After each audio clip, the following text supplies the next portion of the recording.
કેમ છો મિત્રો? મંથન બ્લોગમાં તમારું સ્વાગત કરું છું. આજે આપણે બેટ દ્વારકા અને રસ્તામાં જ નાગેશ્વર જ્યોતિર્લિંગ પણ આવશે, તો એની પણ દર્શન કરશું. મહાદેવની ખૂબ જ વિશાળ મૂર્તિ બનાવવામાં આવેલી છે.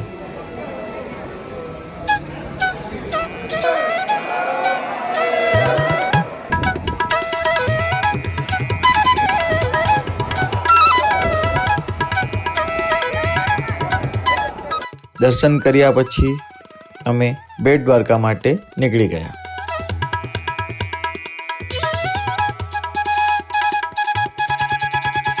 સુદર્શન સેતુ પર આવી ગયા. ત્યાં આવીને જોયું ને તો કંઈ અલગ જ અનુભવ થવા લાગ્યો હતો.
બેટ દ્વારકા આવો ને તો મંદિરનો ટાઈમિંગ જોઈને આવજો, કેમ કે મંદિર બપોરે બંધ રહેતું છે.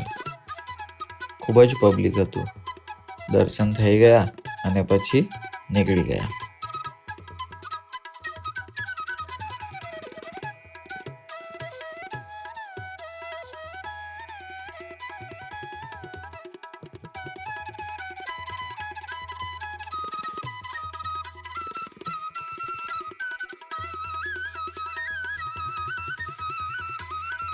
હવે તમને શિવરાજપુર બતાવું.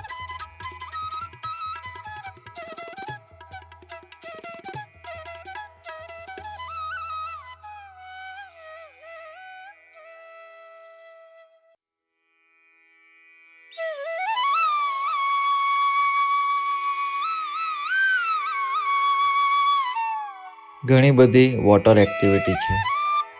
તમે અહીં આવીને પણ મજા માણી શકો છો.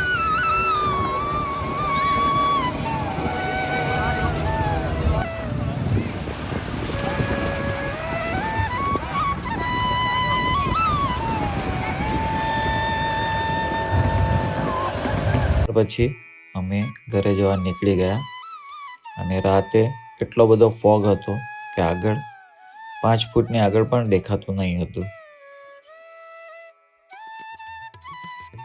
આપણો બ્લોગ પૂરો થાય છે. તો તમને અમારો બ્લોગ ગમ્યો હોય તો લાઈક અને કોમેન્ટ કરતા જજો, અને ચેનલ પર નવા આવ્યા હોય તો ચેનલને સબસ્ક્રાઈબ કરવાનું નહીં ભૂલતા. બીજા બ્લોગમાં મળીએ. ત્યાં સુધી બધાને જય દ્વારકાધીશ.